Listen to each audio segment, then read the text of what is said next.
네, 이번 유형은 지수 방정식 중에 이제 치환을 활용하는 유형이 되겠습니다. 자, 이런 꼴에 대한 어떤 근을 구할 거예요. 지수 방정식의 MA의 EX승 더하기 NAX승 더하기 L과 같은 AX승의 꼴이 반복되는 경우 우리는 얘를 T라고 치환해서, 근데 이 AX승의 치역의 범위가 항상 0보다 크니 0보다 큰 것으로 해서 그것의 2차 방정식의 해를 구한다. 이게 이제 지수 방정식의 근을 구하는 방법이 되겠는데요. 그래서 이러한 T로 치환해서 2차 방정식 해를 구하는 문제가 나와요. 여긴 딱 상황을 딱 두 가지만 생각하시면 돼요. 그 치환했을 때 인수분해가 되는 꼴과 되지 않는 꼴에 대해서만 고려하면 되는 겁니다. 예를 들어 한번 볼까요? 예를 들어 보세요.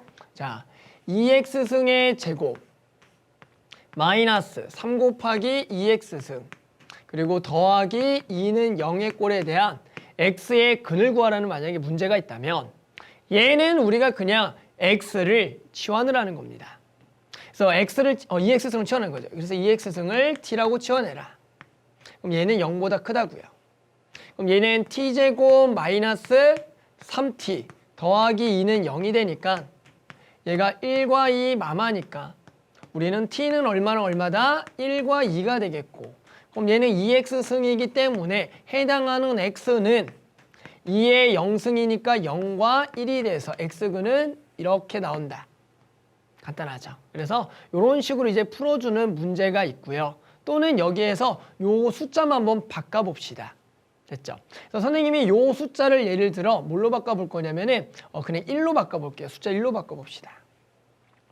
자, 그러는 순간 이제 뭐가 안 되냐면은 보이죠? 인수분해가 안 됩니다. 그럼 인수분해가 안 됐을 때 우리는 어떻게 구할 거냐면 보세요. 요것을 잘 보셔야 돼요. 무슨 얘기냐? 지금 해당하는 실제로 x의 두 근이라는 것을 선생님이 하나를 알파, 베타라고 본다면 보죠. 결국에는 요 해당하는 t의 근에 대해서 요 방정식이 여기가 1로만 바뀔 건데 해당하는 인수분해가 안 됐을 때 우리는 요 근은 두 개인 건 알아요. 해당하는 두 근을 선생님이 이렇게 부를게요. T1과 T2라고 부르면 실제로 T1과 T2는 이렇게 생성되는 알파와 베타 근과 무슨 관계를 가지고 있냐면 여기다가 알파를 집어넣는 게 하나의 근이 되는 거다. 얘가 2알파승, 마찬가지로 여기다 베타를 집어넣는 게 하나의 근 2베타승이 된다. 요게 좀 중요해요. 인수분해가 안 될 때는 이러한 관계를 가지고 구할 거거든요. 즉, 요 관계를 근과 계수 관계로 보면 T1 더하기 지금 T2가 얼마냐면은 3이 되면서 T1 곱하기 T2가 1이 되는 상황인데 실제로 T1과 T2는 우리가 원래 2의 알파승과 2의 베타승인데 우리가 궁금한 건 원래 알파 베타거든요. 그러면 우리가 얘는 2의 알파승 더하기 2의 베타승이라 쓸 수 있고 얘가 2의 알파승 곱하기 2의 베타승이 됩니다. 그럼 이제 어떤 걸 물어보냐면 알파 베타를 구하라는 문제는 나오지 않아요. 이럴 때는 알파와 베타의 합을 구하라는 문제가 나옵니다. 그럼 우리가 알파 베타 합을 뭘 이용해서 구할 거냐? 여기서 구하는 게 아니라 여기서 구하겠다. 즉 지수의 계산에 의해서 얘가 2의 알파 더하기 베타승이 결국에는 1이 되기 때문에 얘 거듭 제곱이 1이 되려면 알파 더하기 베타는 얼마다?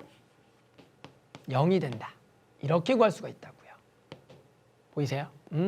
그러니까 얘가 2차 방정식이 인수분해가 되면 아주 쉬운 꼴이에요. 해당하는 x를 직접 구할 수가 있는데 만약에 인수분해가 안 되더라도 겁먹지 말고 그때는 해당하는 근의 모양이 지수의 거듭 제곱꼴, 지금처럼 2의 알파승, 2의 베타승이라 생각해서 근과 계수의 관계를 활용하면은 이 지수 방정식에서는 두 근의 합을 물어볼 겁니다. 근데 실제로 그 두 근의 합은 2차 방정식의 두 근의 곱에서 해당하는 지수의 관계에 의해서 곱에서 두 개의 합이 나온다. 이게 중요한 거예요. 알았죠? 그래서 우리가 이러한 형태를 이용한 지수 방정식 문제가 나올 겁니다. 그래서 선생님하고 예시 문제를 또 하나 같이 풀어보면서 여기 유형을 좀 더 완벽하게 좀 같이 해보겠습니다. 네, 이번 예시 문제는 2012년 9월 학병 B형 3번이 되겠습니다. 문제 한번 같이 읽고 풀어볼게요. 자, 지수 방정식 4x승 마이너스 3 곱하기 2의 x 플러스 2승 더하기 32의 두 근을 알파 베타라고 할 때 알파 더하기 베타를 구하라고 합니다. 자, 그러면 우리가 방금 배웠던 것은 이제 치환을 이용해서 구하는 거죠. 치환해 볼게요. 그래서 2x승을 t라고 치환하고요. 얘는 0보다 크겠고요. 그럼 얘는 t제곱이 되겠고요. 여기서 요 2의 x 플러스 2승은 2의 x승 곱하기 2의 제곱 얘가 4가 되니까 얘랑 곱해서 12 곱하기 2의 x승 t가 되겠다. 그래서 우리가 어떤 생각을 한다고요? 얘가 인수분해가 되면 쉬운 문제, 인수분해가 안 되면 조금 어렵지만 근각계수의 관계를 활용하면 되겠다.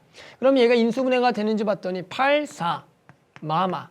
얘는 딱 인수분해가 되는 꼴이더라. 그러면 얘가 인수분해 되니까 우리가 요게 t니까 t는 얼마랑 얼마다? 4와 8이라고 할 수가 있고요.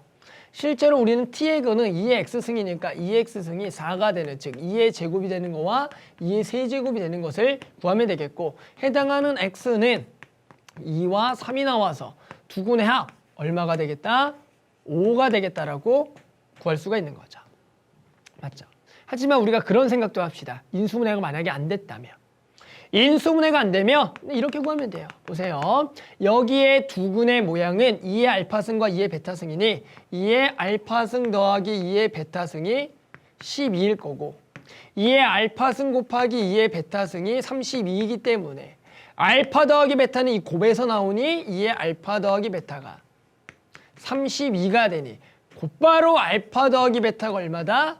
5가 되겠다. 알파 베타를 직접 구하지 않아도 합은 구할 수가 있다는 겁니다. 됐죠? 요것만 좀 주의해서 구하시면 돼요. 인수분해 되면 쉬운 문제, 안 되더라도 근각계수의 관계를 활용하면 지수방정식에선 두 근의 합은 구할 수가 있다. 됐죠?